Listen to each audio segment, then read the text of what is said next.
It's very possible that had P. Diddy immediately caught and killed. Man, just when y'all thought the Diddy drama couldn't get any wilder, Katt Williams has entered into the chat. And yo, this dude is spilling some major tea.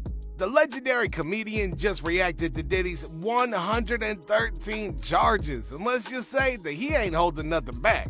From Hollywood secrets to insider knowledge, Katt is exposing it all, and he's got some serious dirt on Diddy that ain't nobody saw coming. Motherfuckers be gay in Hollywood, you never fucking expected. They be having these big-ass mansion parties, and the mansion party, the whole mansion is a party, and then it's a separate party in the little room. I ain't been famous that goddamn long. I'm excited than a motherfucker to be at the mansion party. You be looking in all the goddamn rooms, and you fuck around and look in the wrong room and shit.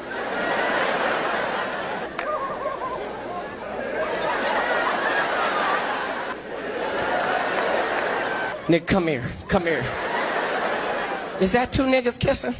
I'm going to tell you the craziest thing about Diddy being locked up right now, facing mandatory minimums, the possibility of life in federal prison. Go read the transcript from the bond hearing and listen to what the defense says they believe is the start of the feds looking into P. Diddy. See, the defense says, my read of it, many months ago, a woman approaches Diddy and says, hey, this is through lawyers. We're going to be releasing a tell-all book about this woman's experience with Diddy over all the years. And it's going to make you look like a monster. And if you don't want that book to get out there, you can buy the exclusive rights to it for $30 million.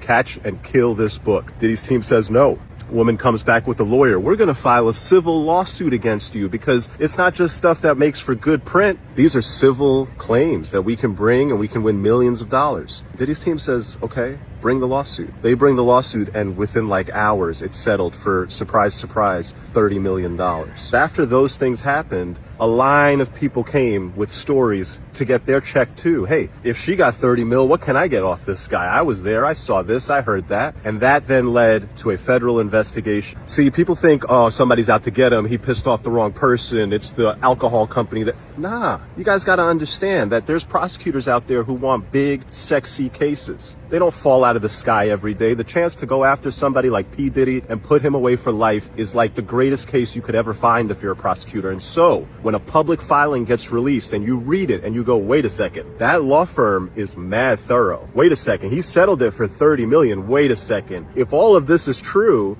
then I could probably get some subpoenas. I could probably collect some evidence. I could probably build a case. They start doing it. They raid. A couple months later, they indict. It is very possible that had P. Diddy immediately caught and killed the story by paying the $30 million that he paid eventually anyway, that story never gets public. Nobody ever comes forward, and nobody in the federal government ever bothers to look for the baby oil. Alright, look it. We all know that Katt Williams has never been super shy about putting folks on blast. Now he's taking shots at everybody from Kevin Hart to big names in the industry. And now he's got his sights set on Diddy. In a recent stand-up performance, Katt couldn't help but address the massive elephant in the room. Diddy's 113 charges. And this man did not hold back.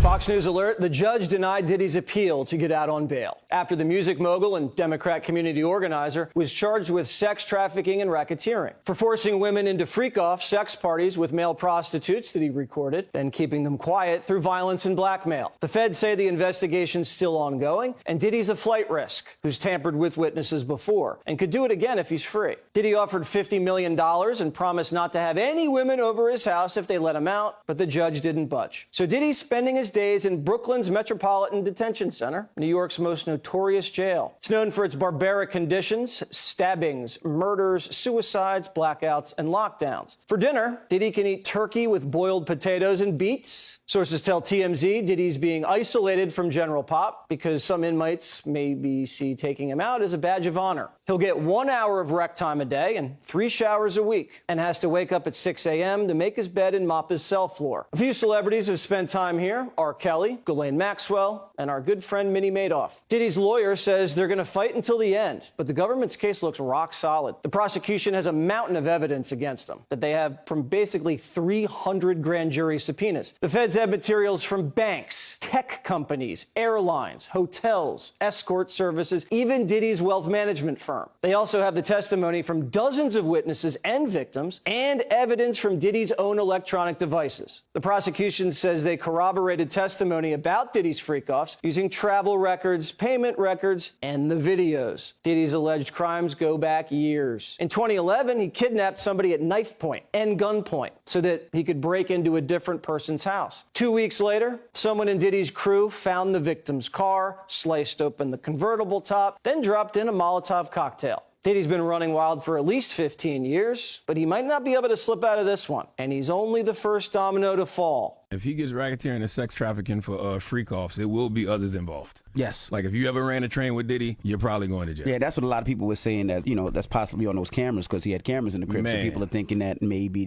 there'll be other people involved. If you ever been on those butt naked, cameras. if you ever been butt naked anywhere with Diddy or half butt naked with Diddy, and there was some women around or some men around that he told you were part of the party, you're probably going to jail. Immediately after Diddy was charged, we started seeing record executives resign and retire. We're not saying it's all connected, but the timing's interesting. Stacey Richmond's a music industry attorney. Do you think it's a coincidence that some of these record label executives started retiring? I don't know that it's a coincidence. I think that the evidence will reveal people who have concerns. So we don't really have those answers yet. Clearly, it may be an indication of concern, or maybe just time to move on to greener pastures. Will Diddy rat people out?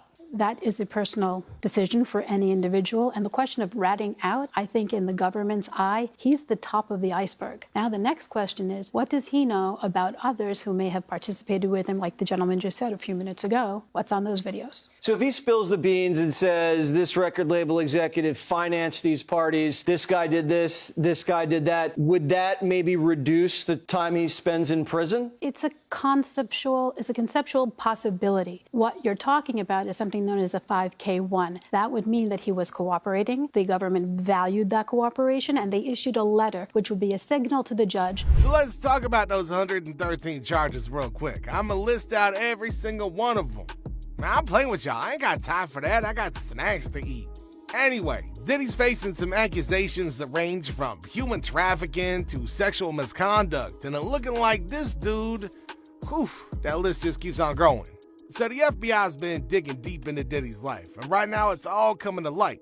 Now, Katt even joked that Diddy probably didn't think this day would come, saying he thought the money would protect him. Now look where he is, fighting for his life. And you know what? Katt ain't wrong.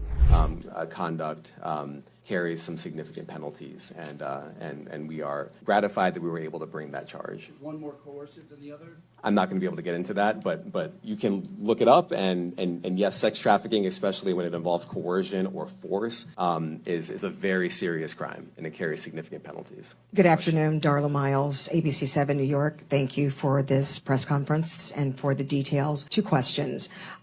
In context of this indictment and the information that was presented to the grand jury, are you able to clarify the number of victims?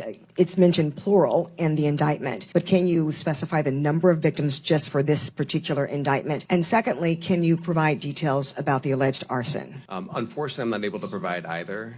The number of victims, you are correct. We are intentional in saying multiple. The details of the arson incident are limited to what we have in the indictment and also the detention letter that we filed, which contains more details than the indictment does at various points, but we don't have anything more beyond that. Next question. Lynn Tran, CNN. Are any of his accomplices or associates under investigation? And additionally, could he face any more charges? So the investigation is ongoing. That means both as to him and to anyone else who we believe committed the crime with him. Juliet Papa. Hi, good morning from 1010 Wins. Any indication that some of the women or victims here were imprisoned in his residences, and did he have locations where he kept them, and were not allowed to leave? And also, he's indicted here, although there were searches and raids in LA, Miami. Why in New York? Well, I'm biased. I'm the U.S. Attorney in the Southern District of New York. I think that we have an outstanding track record of bringing some of the most impactful, sprawling, complex, difficult sex trafficking, human trafficking, labor trafficking, you name it, the Southern District of New York can do it. And so we're very proud of that. And so the scope and complexity of this investigation isn't something that we ran from. It's something that we embrace, and we will continue to do that. As to your question about whether he imprisoned anyone, all I can say is that, I mentioned this March 2016 incident where something was caught on video where a victim was attempting to flee, and there was violence that was associated with it. That was at a hotel. Matthew Lee, Inner City Press.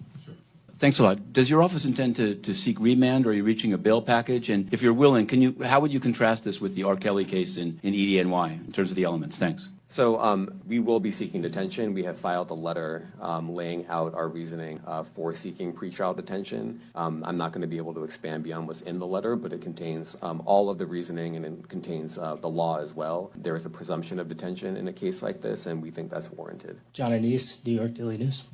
Thank you. I was hoping to get some more detail about the searches of his residence, the guns, the cases of lubricant, and the videos. Where were they found amongst his residence? Were they all scattered around the houses in one place? I kind of wanted to just get a better picture of how that stuff was found. Well, look, I think that some of the details that you're seeking are in the detention letter. So, for instance, some of the AR-15s, 2 of the 3 defaced AR-15s were found in his bedroom closet in Miami, broken down into parts, along with magazines with ammunition loaded in them. So some of that detail is in the detention letter. Beyond that, I'm not going to be able to get into where other items were stored. Ben Kochman, Post. Hey, thanks for doing this. Your office was the office that had been prosecuting Jeffrey Epstein before he died in custody. I have not read your detention memo yet. It's the first thing I'm going to do after this ends. But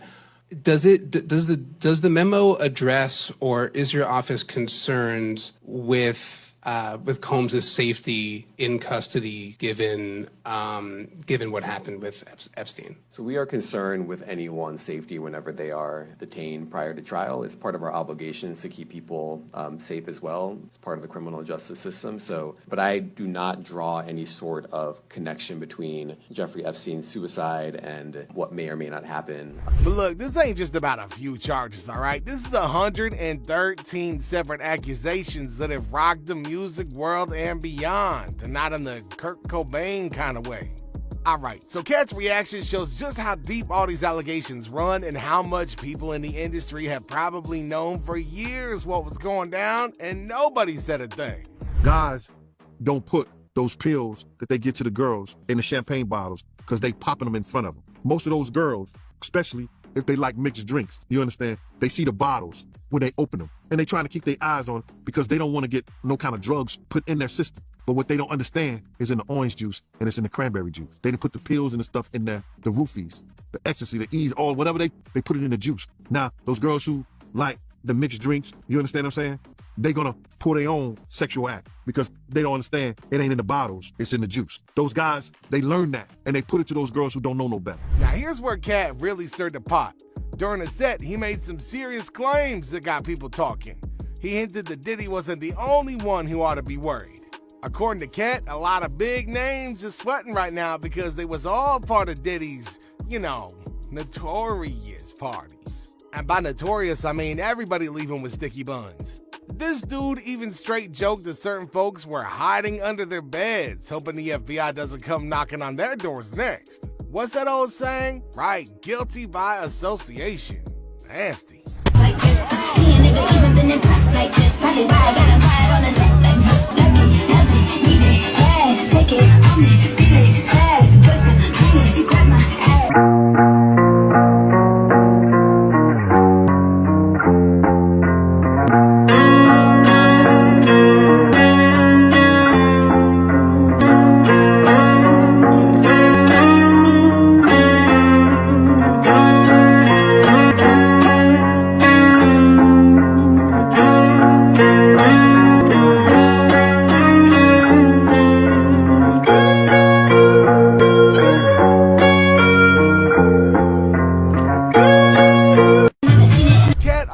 Some mad shade of the celebrities who've been acting like they don't know what's going on, saying, y'all was at them parties, now y'all acting brand new.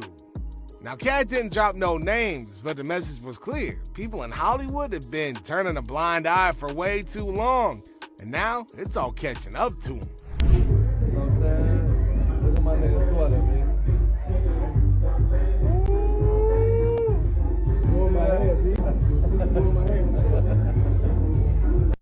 Okay, some very important instructions, okay? I go by the name of Love. We all here in love. It's 4th of July. At my parties, we dance. Like guys dance with girls, and girls dance with guys, and guys dance with guys, and girls dance with girls. But you gotta dance though, okay? That's the shit. So as I can't even understand if you're not dancing when this shit drops. Drop that.